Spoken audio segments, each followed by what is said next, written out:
किसी वैश्यालय में छापा मारते हैं तो महिलाओं को सबसे पहले उसका जिम्मेदार मानते हैं। तो आप पुलिस की छवि पे क्या बात करेंगे? देखिए, जो कानून कायदे बने हुए हैं इसमें ये बड़ा लंबा बहस का मुद्दा बन जाएगा। हमारे यहाँ जो अप्रोचेज अपनाई गई है ना, इस जो दहेज शोषण की समस्या से निजात पाने के लिए कानूनी अप्रोच तो ये है, एक दंडात्मक है कि भाई दंड दिया जाए। लेकिन जब आप ये जो पेशावृत्ति उन्मूलन संबंधित जितने भी कानून बने हैं, इनमें दिक्कत क्या है कि वो स्त्री भी एक एक्यूज्ड के रूप में आती है। दूसरा क्या है कि सुधारात्मक रवैया किसके प्रति? अत्याचार तो पुरुष कर रहा है। अब पुरुष को सुधारने की बात करें तो वो एक सुधार गृह जेल वाली बात एक अलग है ना। अब हमारी दिक्कत क्या है कि ये हमारे इसको एक दैवीय रूप भी दे रखा है। देवदासियों का क्या करेंगे आप? कौन सा कानून आएगा वहाँ? मंदिरों में ये होता रहा देवदासी प्रथा, वो बिल्कुल डायरेक्टली वैश्यावृत्ति है। या वैश्यावृत्ति ना कहें उसको, क्योंकि वैश्यावृत्ति की परिभाषा ये है कि कुछ चीज के बदले उससे वो सेवा ली गई, सेक्सुअल जो भी कहती है व्यक्ति। बट मंदिरों में जिस तरह से उनको रखा रूप साथ क्या व्यवहार असल में किया जाता रहा है। प्राचीन काल में गणिका, राज गणिका तय कर ली। किसी भी शहरी या ग्रामीण बच्चे को उठा के ले आए कि खूबसूरत है, इसको राजगणिका की पदवी दे दो। उसके पेरेंट्स राजी हुए हैं या नहीं हुए हैं, आम्रपाली के साथ क्या हुआ? और उसको जाकर के वो पहना दिया मुकुट राजगणिका का, पहले वो राजा या युवराज या दरबारी उनके भोग के लिए। फिर जब वो एक एज पार कर लेते उसको वो सामान्य कैटेगरी में डाल दिया गया कि अब नगर का कोई भी व्यक्ति उसको हो सकता है, और वो भी कौन? जो पैसे वाला है, सेठ साहूकार वगैरह। और जब वहाँ से भी वो हो गई बेकार उनके लिए, तो फिर वो आम आदमी के लिए सामान्य कैटेगरी में आ जाती है। तो राजगणिका से गणिका से सामान्य, ये उसकी 3 स्टेजेज है। और ये समाज को स्वीकार दे रहा है, राजसत्ता स्वीकार दे रही है, धर्म की सत्ता स्वीकार दे रही है, और धर्म की आड़ में ईश्वरीय सत्ता का भी आपने ठप्पा लगा दिया कि देवता के लिए है। तो कानून की अपनी सीमाएं हैं। जहाँ तक पुलिस का है, पुलिस इन मुद्दों, ये हम social crime and against the humanity उस तरह का हम लेते हैं इसको। और पुलिस एज सच तो सीरियस होती है। अब इंडिविजुअल लेवल पे कोई लापरवाही वगैरह करे वो अलग बात है। लेकिन अगर ऐसी खबर किसी पुलिस, मेरा अनुभव बता रहा हूँ मैं, आता है तो वो एक्शन में जरूर लेता है। लेकिन पुलिस के पास सीमित पावर है, वो पकड़ लेगा, केस बना देगा, कोर्ट में चला जाएगा, कोर्ट में गवाही देगा, गवाहों को इग्नोर कर लिया जाता है, ले दे करके जो भी है। और आगे जुडिशियल जो प्रोसेस है वो बड़ा लंबा है, पेचीदा है, खर्चीला है, और सफेद को काला को सफेद करने की क्षमता वकील लोग रखते हैं। तो उस सारे माहौल में देखे तो केवल पुलिस को एक्यूज नहीं कह सकते आप। The whole system of judicial administration, the whole society उसके लिए जिम्मेदार है। इसलिए इसका मैंने कहा ना, कहाँ से शुरू हुआ, जैसे रामचंद्र जोशी जी साहब ने उसको अप्रूव किया कि अनंत कब से हो रहा है, ये कब तक होता रहेगा, अनंत से अनंत तक। तो इसलिए इसको तो जब तक मल्टीफेरियस होलिस्टिक अप्रोच नहीं अपनाई जाएगी, तब तक निजात दिलाना बड़ा मुश्किल होगा। काफ़ी सहमत हूँ मैं सर से, क्योंकि उपन्यास में भी ऐसे 2 आते हैं दृश्य। पहली बार जब पकड़ा जाता है पूनम और उस सबको, वहाँ पर पूरा सिस्टम जो है, जुडिशरी सिस्टम, पुलिस मेहनत करती है, लेकिन और दूसरी बार वो जो कह रहे हैं कि एक इंडिविजुअल लेवल पर वो जो एक बार जब वो बम्बई में आ जाती है और उसमें एक किसी को पकड़ा जाता है, तो वो ये कह रहा है कि वो अपनी मर्जी से जा रही हैं, मैंने किसी से ज़बरदस्ती नहीं की, और वहीं पर आकर के कमज़ोर पड़ने लग जाते हैं। तो वो भी सिस्टम का ये जो पक्ष है वो भी इसमें उपन्यास में बहुत अच्छे से उभर कर आया है। ये भी मैं सुनिए, ये जो कैरेक्टर मुंबई पुलिस जिससे पूछताछ कर रही है ना, ये भी रियल कैरेक्टर है। उसका मैंने नाम जो भी रखा है ये रियल कैरेक्टर है, ही बिलोंग्स टू जयपुर, और जयपुर ही नहीं, जयपुर से पूरे देश के जितने भी महानगरों के इंटरकनेक्टिविटी है इसकी कॉल गर्ल्स की, व्यापार की, उससे जुड़ा हुआ है वो। और वो तो महीने में 15 दिन तो जेल में ही रहता था। और मैं एक प्रसंग और बता दूं, उसका अद्भुत प्रसंग है जो उसी ने मुझे सुनाया, मेरे संपर्क में है वो, मेरी बात होती रहती है उससे। सच्ची कहानियां कौन से आते हैं उसमें, उसके नाम से एक आर्टिकल छपा हुआ लंबा चौड़ा, उसका इंटरव्यू। एक बार तो ये हुआ, आप चौंकेंगे कि हो क्या रहा है देश में, दुनिया में। जमानत के लिए उसकी पेशी है अदालत में।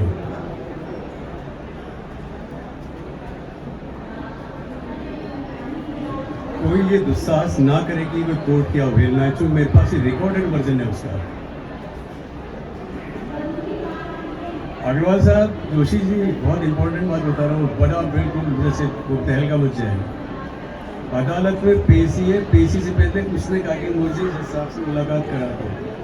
मुलाकात करा दी, जज साहब ने डिमांड किया, उसके चैम्बर में ही ये कर्म करवाया, और उसके बाद उसकी जमानत नहीं ली। तो ये सिस्टम बड़ा वो है, अंदर से हम तो सिस्टम के पार्ट रहे हैं, इसलिए समस्याएं अपनी जगह है। लेकिन मेरा मूल जो है ना वो ये है कि वो जो स्त्री भोग रही है, जिसमें उसके पेरेंट्स भी शामिल है, खरीद फरोख्त में, ये उस बेल्ट में हो रहा है। परंपरा के रूप में उसकी परंपरा में इसको अप्रूवल दे रखा है, सोशल साइंस में उसको है, सिस्टम उसको मान रहा है। Judicial administrative system, justice system में वहां से वो निकल के भाग जाता है। सेनाएं जीतती है युद्ध में, दोनों महायुद्धों में इसका इस्तेमाल हुआ। हिट प्राचीन कालीन युद्धों से लेकर के अब तक इसका इस्तेमाल होता रहा। युद्ध में सबसे ज्यादा अगर परेशान कोई होता है तो बालक, वृद्ध और स्त्री। कमाटीपुरा मुंबई में है, उसका बैकग्राउंड आप जानते हो, उसकी अंग्रेजों ने क्यों उसको बनाया। जो बड़ा वेश्यावृत्ति का सब सेकंड सोनागाछी कलकत्ता के बाद में दूसरा सबसे बड़ा रेड लाइट एरिया है। अंग्रेजों ने अपनी फौजियों के लिए, ताकि उनका वो जो उनकी बायो साइकोलॉजी है कि उनको सेटिस्फाइड रखा जाए, इसलिए वो बना वहाँ फौजी जाएगा। सोनागाछी भी यही से शुरू होता है, ठीक है। तो वो चीज़ें हैं उसमें, वो गली नंबर जो भी है 6, 5, 6, 11 नंबर जो भी है, तो वह जा करके चीज़ों को वेरीफाई किया।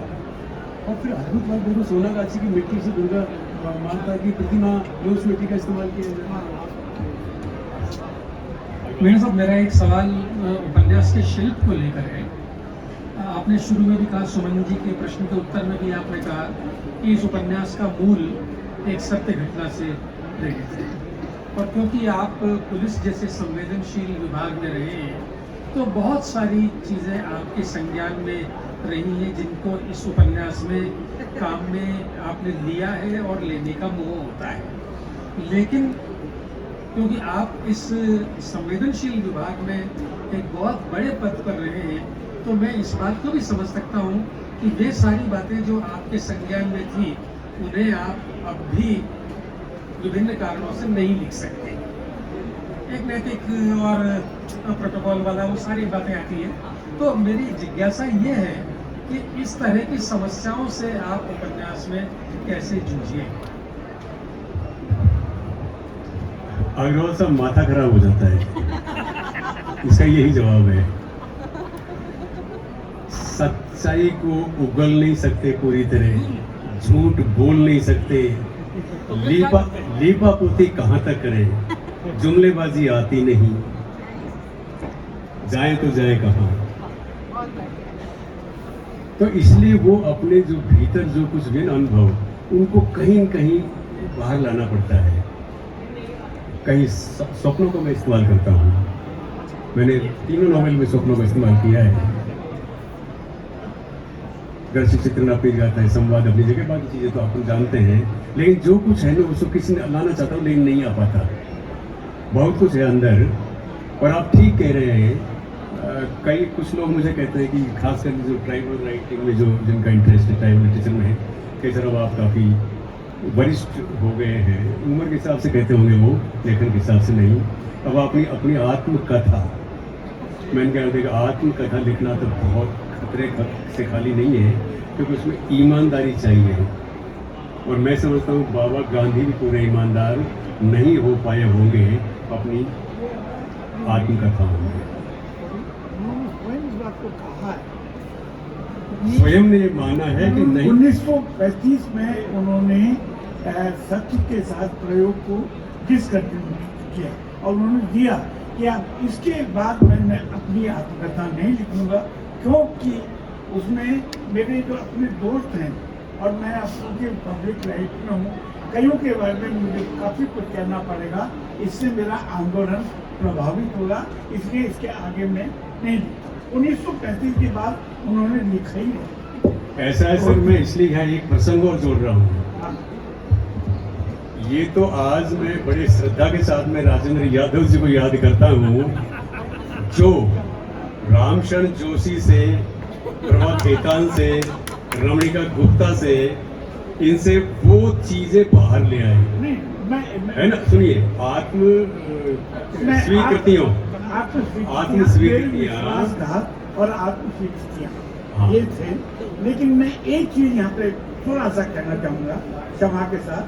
यादव जी ने मुझसे कहा था, लेकिन ये मत कहिएगा, मैंने अपनी आत्मकथा में इसको स्पष्ट भी किया है, यादव जी ने मुझे प्रेरित नहीं किया, मुझसे कहा आप ऐसा कर सकते हैं, मैंने कहा करूँगा, नहीं पूरी 100% ईमानदारी के साथ, उसके साथ जो भी खतरे होंगे मैं ले लूँगा।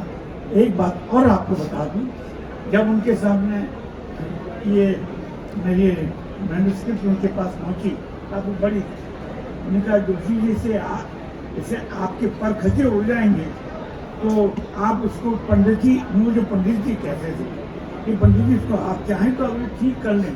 मैंने कहा कि फिर इसमें कलाकारी होगी, आप चाहते हैं कि मैं इसमें कलाकारी करूं, मैं कर सकता हूं, लेकिन फिर वो मिथ्या हो, फिर नहीं, फिर तो रहने दीजिए, फिर आप झेलने के लिए तैयार रहिए। मैंने कहा मैं तैयार हूँ। अकेले जन सत्ता ने 11 लेख मेरे खिलाफ छापे, अकेले जन सत्ता में, तो ये ठीक है, हम सामना कर सकते हैं। आपकी बात सही है। आपका संदर्भ इसीलिए दिया कि बात आई ना कि भाई आत्मकथा ये सच्चाई की जो अग्रवाल साहब ने बताया, I still stand by that। ठीक है। और मैंने ये भी नहीं, मैंने ये शब्द इस्तेमाल नहीं किया कि उन्होंने प्रेरित किया ना, वो प्रेरित नहीं करते थे, वो तो शाम को बैठ के गपशप करके आपके उंगली लगाते थे, और फिर वो उंगली आपने लग जाती थी, अगले दिन लेके दिया, दे दिया, फिर गई बात, ठीक ना। एनीवे, तो मैं ये कह रहा हूँ कि आत्मकथा ईमानदारी से नहीं लिख सकता, और मैं अगर थोड़ा बहुत भी ईमानदार हूँ तो मैं मेरी आत्मकथा नहीं लिखूंगा। और उसकी दूसरी वजह दूसरी है जो बता दूँ, ट्राइबल आदमी हमेशा सामूहिकता में सोचता है, इंडिविजुअलिज्म का एलिमेंट नहीं है, और आत्मकथा सेल्फ सेंट्रिक है। इसलिए आप देखिएगा आज तक एक भी आदिवासी राइटर ने, भारत के ने, हिंदी के ने, कोई आत्मकथा नहीं लिखी। लक्ष्मण गायकवाड़ वगैरह लिखे, संस्मरण है, लक्ष्मण तो मैंने लिखा। एनीवे, तो इसलिए सर वो बहुत सारे चीज़ें जिनको हम छुपाए हुए हैं, और वो छुपी ही रहे तो अच्छा है। वो राज का डर, जनता का डर, कानून का डर, वो अपनी जगह है। आपको विश्वास होना चाहिए। आपने तो मेरी और उसमें एक घंटा इंटरव्यू किया, नहीं उसमें शिष्टता या सर मैंने उन्होंने तो उसको हैंडल किया है, सर नेचुरल नहीं, वो ईमानदारी है, वो जो कुछ हुआ वो हकीकत है। इसमें जरूरत नहीं है लिपापोती की। सवाल कई सारे, लेकिन मैं जानना चाह रहा हूँ कि ब्लैक होल में स्त्री जो घटना लगभग 1981 करीब की था, लेकिन उसके बाद में आपका कई सारी रचनाएं आ चुकी हैं, गद्य पद्य और उपन्यास भी, तो मन में कब से ये ख्याल आया कि इस घटना पर रचना लिखी जानी चाहिए? करीब 40 वर्ष बाद में आप लिखी है, तो बीच में भी कई सारी आपकी किताबें आ चुकी है, उपन्यास भी आ चुके हैं, तो सवाल यही है कि कब मन बना, या पहले भी मन में उथल पुथल होती रही? तो देखिए, जिंदगी है ना, वो प्राथमिकताओं का क्रम है। आपके सामने दिन भर में 100 काम है, वक्त आपके पास में 10 काम करने का, 10 को आपको छांटना पड़ेगा, नहीं तो गड़बड़ हो जाएगा। जहन में था ये, नॉवेल फॉर्म में नहीं था, नॉवेल लिखा भी नहीं, कविताएं लिखता था, फिर कुछ यात्रा वृतांत वगैरह, फिर धोनी तक फिर तीर को देखा कि इसको मान्यता मिल रही है, पहचान मिल रही है, इसके माध्यम से मुझे जाना जा रहा है, तो मैंने कहा मैं नॉवेल लिख लूँ। तो दूसरा नॉवेल आया जो दस्यु समीक्षा को लेके आपने राजपाल एंसर्स नहीं छापा, उसी के साथ में इस पे काम हो रहा था। दरअसल दोनों समीक्षाएं, देही व्यापार और दस्यु समीक्षा को एक लिख करके मैं एक ही बना रहा था। फिर मुझे उन्होंने, मीरा जी ने ये सलाह दी कि नहीं, ये 2 समीक्षाएं, उनको मुझे भी ध्यान है 2 है, बट मैं उसको गटमट कर रहा हूँ, और बार बार वो गटमट करने का जो तनाव था ना, वो मेरे दिमाग में भी था। फिर तय ये हुआ कि नहीं, दोनों समीक्षा डिफरेंट है, अलग ही करो। इसलिए दस्यु समीक्षा पर डांग 2019 में आ गया, इसको अलग से काम किया, जो अब आया।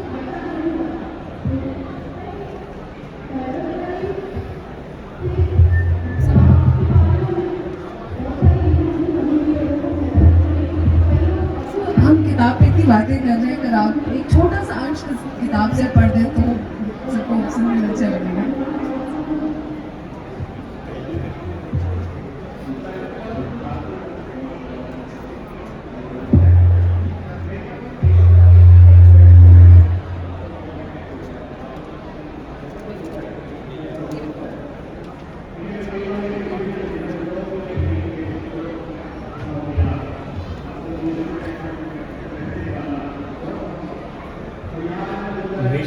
निशा उर्फ उमा इसमें नायिका कहा जा सकता है, खलनायिका के रूप में पूनम को कहा जा सकता है, जिसके चकलागढ़ से मैंने उसको रेस्क्यू किया।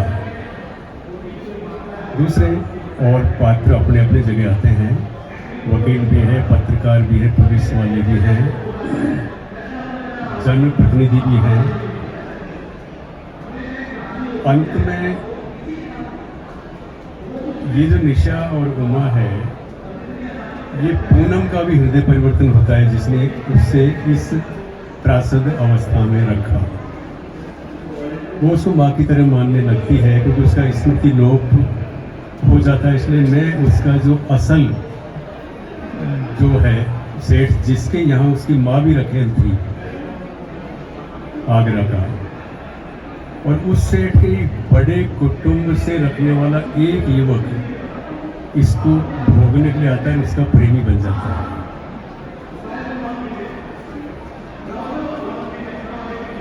ये जो निशा है, पूनम की मौत हो जाती है, निशा अकेली रह जाती है, निशा की भी मौत हो जाती है, उसकी बेटी पुष्पिता अकेली रह जाती है। अब अंत में वो पुष्पिता के दिमाग में क्या चल रहा है, और उसके लिए ये सारा ब्लैक होल में एक तरह से समाप्त होता है। आखिरी जो पैरा है वो मैं पढ़ रहा हूँ, 1.5 पैरा है। ब्लैक होल के मुहाने पर पुरुषों की कई आकृतियां हिलती डुलती दिखाई थी। मैंने कोशिश की कि पुरुष वर्ग में से लाऊं जो इसकी मुक्ति के मार्ग में उसका साथ दे। इस स्त्री जो ब्लैक होल में है, इसकी मुक्ति के लिए इन आकृतियों की कद काठी व रूप रंग अट्टहास कर रहे पुरुषों जैसा ही था। दूसरे जो इसको त्रासद अवस्था में लाए, उन पुरुषों की मेजोरिटी वहाँ है ब्लैक होल के चारों तरफ, लेकिन एक छोटा समूह उन पुरुषों का भी है जो स्त्री को ऐसी दशा से मुक्त कराना चाहते हैं। वो जो मुक्त कराने वाले, उनका भी कद काठी रूप रंग अट्टहास कर रहे पुरुषों खलनायकों जैसा ही था, किंतु इनके मुख पर विनम्रता, करुणा, उदारता, शिष्टता व चुंबकीय आकर्षण झलक रहा था। ऐसी सभी पुरुष आकृतियों के मध्य में एक प्रतिमा अर्ध नारीश्वर जैसी थी। मैंने माइथोलॉजिकली ये भी जोड़ा है, जब नर नारी का जो आदि देव शिव के रूप में कहते हैं हम शिव, और उस नर नारी को बराबर मान रहा है, वो स्वयं ही अर्ध नारीश्वर के रूप में, जिसका आधा हिस्सा नर और आधा नारी का है। उसके बाद ये दशा क्यों आई स्त्री के लिए? ये सवाल बार बार जहन में आता है, इसलिए ये अर्धनारीश्वर का कॉन्सेप्ट यहाँ आता है। ऐसी सभी पुरुष आकृतियों के मध्य में एक प्रतिमा अर्धनारीश्वर जैसी थी, जिसके चारों तरफ कौमुदीय प्रभामंडल था। अर्धनारीश्वर की वह प्रतिमा जीवंत हो गई, उसके मुख पर मुस्कान उभर आई, उसके दोनों हाथ आशीर्वाद की मुद्रा में ऊपर उठे, उसके चारों तरफ फैले मधुर प्रकाश की तरफ अग्रसर होती हुई ब्लैक होल में कैद समस्त स्त्रियां मुहाने के बाहर आ गई। ब्लैक होल के मुहाने के बाहर आ गई। सबके आगे दिवंगत निशा की पुत्री पुष्पिता थी। पुष्पिता को पुरुषों का वह विराट ब्रह्मांड, तो उसके चारों तरफ विराट ब्रह्मांड पुरुषों में दिखाई देता है, उसको भी यही है। और वो मेजोरिटी ऑफ जो मेल है वही इसके त्रासद करता है, त्रासद दाता है। उसके चारों तरफ फैले मधुर प्रकाश की तरफ अग्रसर होती हुई ब्लैक होल में कैद समस्त स्त्रियां मुहाने के बाहर आ गईं। सबके आगे दिवंगत निशा की पुत्री पुष्पिता थी। पुष्पिता को पुरुषों का वह विराट ब्रह्मांड क्षुद्र व तुच्छित लगा कि now I can fight with them, I can come back. नारी के लिए क्षोभ एवं विद्रोह उत्पन्न करने वाले ऐसे घृणित ब्रह्मांड की तरफ, पुरुषों द्वारा निर्मित ब्रह्मांड की तरफ उसने विरक्त भाव से देखा। ब्रह्मांड में अब से पहले कोलाहल कर रही पुरुषों की भीड़ विस्मित होकर उस दृश्य को देखती रही। अंतिम छोटा पैरा है, मैं चली, इन्वर्टेड कॉमास, मैं चली शब्द युग्म के साथ पुष्पिता जिस दिशा को निहार रही थी उधर एक भिन्न अंतरिक्ष था। उसके नीचे आकाश फैला हुआ था।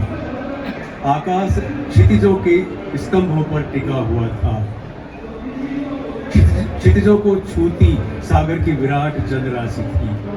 जलराशि के मध्य एक द्वीप था। द्वीप पर दूर दूर तक वनांचल दिखाई दे रहा था। मैं उसको प्रिमिटिव एज की तरफ ले जाता हूँ, ट्राइबलिज्म की तरफ ले जा रहा हूँ। द्वीप पर दूर दूर तक वनांचल दिखाई दे रहा था। यहाँ वहाँ ऊंची ऊंची पर्वतमालाएं थी। उनकी घाटियों से निर्झरित जल प्रवाह था। वह जल प्रवाह सरिताओं में परिवर्तित हुआ जा रहा था। पुष्पिता को प्रतीति हुई जैसे उस द्वीप पर स्त्री एवं पुरुषों का सामूहिक नृत्य चल रहा हो और उसी नृत्य की संगत करता हुआ संगीत अंबर तक गूंज रहा हो। आदिवासी अपनी स्त्री पुरुष बराबर माने जाते हैं, साथ साथ ये गीत संगीत नृत्य करते हैं। अंतिम पंक्ति है, अपने स्त्री दल के साथ पुष्पिता उसी ओर चल पड़ी जिधर नर नारी एक जैसे समान भाव से नृत्य कर रहे हैं। बहुत अच्छा सबने हिस्सा पढ़ा। और दरअसल जब हम उपन्यास को देखते हैं, मुझे इसलिए भी अच्छा लगा कि पूरी जो उपन्यास है, निशा या उमा जिसकी भी कहें, पूरी एक यात्रा है। और वो यात्रा इस रूप में है कि जैसे राजा यादव कहते थे, यातना संघर्ष और स्वप्न की यात्रा है। वो यातनाओं को सह भी रही है, क्योंकि अस्मिता विमर्श में ये पूरा का पूरा वो अपनी अस्मिता को पाना चाहती है और वो पुरुषों द्वारा गढ़ी हुई स्त्री के रूप में नहीं रहना चाहती। उसका जो स्वप्न होता है, जिसकी तरफ उसकी बेटी के माध्यम से इशारा किया, बल्कि एक जगह पर वो खुद इस तरह का कहती है। एक पैराग्राफ आता है 89 पेज पर, जहाँ वो अपने स्वप्न की बात करती है। हाँ, नहीं, वह ईश्वर के बारे में कहती है, नहीं, वह चाहे विराट हो परंतु आखिर में है तो पुरुष ही। इसीलिए उसने सभी वर्णों के सिर्फ पुरुषों की रचना की, स्त्रियों की नहीं। मनुष्य से भिन्न स्त्री की रचना आगे चलकर पुरुष ने की है। अब आगे से स्त्री को स्वयं ही मनुष्य के रूप में गढ़ना होगा और वहीं पर जाके फिर उसकी बेटी, जहाँ सब समानता और सबकी, तो वो जो स्वप्न तक, मतलब वो पहले जहाँ उसका पहली बार उसकी नथ उतारी जाती है, वहाँ से उसकी जो यात्रा शुरू होती है, बम्बई तक जाके जो डांस बार की यातना है, उन सब से निकलती हुई वो जो उसका द्वंद्व है, संघर्ष है, वो अंततः जो स्वप्न देखती है वो उसकी बेटी के उसमें जाके पूरा होता है। और एक चीज़ मीना जी ने बहुत अच्छी कही थी कि आदिवासी या पूरे अस्मिता विमर्श में इंडिविजुअल नहीं होता, वो पूरे समुदाय का होता है। इसलिए यहाँ भी निशा एक इंडिविजुअल होकर भी वो इंडिविजुअल नहीं है, वो अपनी तरह की बहुत सारी जो स्त्रियां हैं उनका प्रतिनिधित्व कर रही है। इसीलिए वो कहते हैं ना कि सब मिलते गए और कारवां चलता गया, तो वो प्रोफेसर साहिबा भी मिलती हैं, पूनम फिर का भी हृदय परिवर्तन होता है और सब मिलकर फिर उस एक यात्रा और स्वप्न को पूरा करने के लिए। एक्चुअली ये जो नारी की त्रासदी पे मैं एक पुरुष के रूप में कैसे लिखूं क्या लूँगी, बहुत बहुत उलझन रही मेरे दिमाग में। लेकिन वो जो सत्य घटना जिसने मुझे प्रेरित किया ना, उसने मेरा जगह जगह साथ दिया। हाँ अच्छा, मेरा एक अंतिम सवाल है। इसमें बहुत सारे पुरुष किरदार भी आते हैं और सतीश का एक किरदार है जो शुरुआत में ऐसा लगता है कि बहुत ही भयंकर खूंखार है, फिर वो एक अलग किरदार में आता है, लेकिन वो बाद में जाकर के लगता है कि वो बहुत कमज़ोर हो रहा है। तो जब आप पुरुष किरदार घट रहे होते हैं तो वो प्रक्रिया कैसे काम करती है? सोचा नहीं था, लेकिन मुंबई में रहते रहते वो जो है ना सतीश यादव, वो पता नहीं क्यों बन गया, मुझे कुछ पता नहीं इस बारे में। वो कई बार कहते हैं ना कि वो फिर बाद में आपके हाथ से छूट जाता है। मुझे उपन्यास पढ़ते समय जरूर नहीं लगा जो कह रहे हैं। मैं इसको सुभान में ले जाना चाहता, दोनों में शादी वादी हो जाए, मुक्ति हो, लेकिन वो नहीं बैठा, हुआ ही नहीं, ऐसा होना ही नहीं था ऐसा।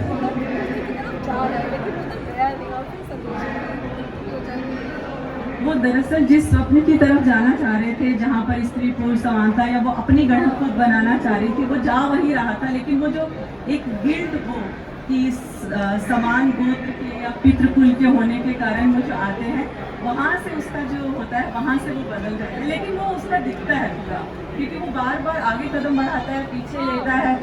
तो वो एक शायद पूरी जर्नी है उस उपन्यास में, क्योंकि आप पूरा समाज को एकदम से पूरा बदल कर या अपने आप को सबके खिलाफ जाकर, ये एक प्रक्रिया है, वो प्रक्रिया चलती रहती है पूरे उपन्यास में। इसलिए वो भी एक प्रक्रिया के हिस्से के रूप में, मतलब मुझे ऐसा लगता है। डामाडोल होनी ही है। जैसे ही गेम टू नो, उसको जैसे पता लगा कि यार ये जिससे मैं प्रेम कर रहा हूँ, इसका बैकग्राउंड ये है, मेरा क्या होगा, चलो मेरा क्या होगा ये भी देख लूँगा। मैं तो आगरा छोड़ गया है, यहाँ रह रहा हूँ, यहाँ से कलकत्ता चला जाऊँगा, पुणे मुंबई से चला गया। लेकिन फिर जैसे उसको पता लगा कि यार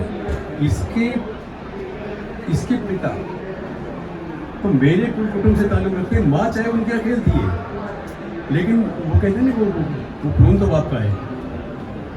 जो माँ है तो वो तो खेल है, उसको माँ मत मानिए, सेठ जी की वाइफ थी नहीं, वो तो खेल थी, वो खेल की पुत्री है ये।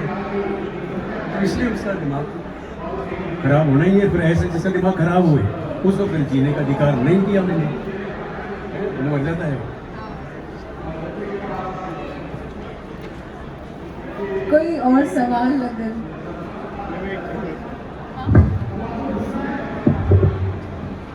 सर, ब्लैक होल स्त्री की जो भूमिका में एक लाइन आती है कि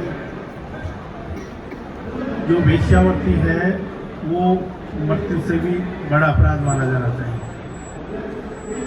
तो मैं सवाल ये जानना चाह रहा हूँ कि साहित्य या संवेदना की नज़र से तो ये बात एक तरह से जस्टिफाई होती है या स्वीकृति मिलती है, लेकिन कानून के नज़रिए से इसको किस तरह से मान्यता मिले या जस्टिफाई हो, क्योंकि कानून में अभी तक वेश्यावृत्ति को लेकर जैसे कभी बातचीत भी हो रही थी, अभी तक इतना कहीं ना कहीं इतनी गंभीरता नहीं रही है जितनी, जैसा कि वो लाइन कहती है, लाइन आती है कि वेश्यावृत्ति को मृत्यु से भी ज़्यादा गंभीर माना जाए। तो इस पर कानून कैसे काम करें? ऐसा ही है, हमारी बड़ी एक सामाजिक क्या कहें इसको विडम्बना है कि ये भूख भी अनंत है जोशी जी, और वेश्यावृत्ति भी अनंत है। और वो एक कोई प्रसंग नहीं आता किसी कहानी या कोई फिल्म में कहीं कि क्या वो पूछती है माँ से शायद कि अब इससे बड़ी पीड़ा है, कुछ ऐसा कोई संदर्भ आता है कि भूख मिटाने के लिए वैश्यावृत्ति करनी पड़ रही है। तो दैट में अगर वैश्यावृत्ति और भूख में से एक को चुना जाए तो वैश्यावृत्ति को चुना जाएगा, क्योंकि भूख बड़ी खतरनाक है और भूख मृत्यु की तरफ ले जाती है। तो ये गठबंधन, ये मौत ही है, चाहे देह व्यापार हो चाहे भूख हो। और ये जो मौत का रूप है ना, इसका कोई, इससे निजात दिलाने का कोई अधिकार हमें नहीं मिला। इसलिए भूख से निजात दिलाने का भी अधिकार अवश्य नहीं है, नहीं है ना। इसलिए हमारे मित्र वो लक्ष्मण गायकवाड़ कहते हैं, सरकार से बाकायदा नारा दिया उन्होंने बड़ी बड़ी जनसभाओं में कि या तो रोटी दो और या चोरी करने का बाकायदा अधिकार दो।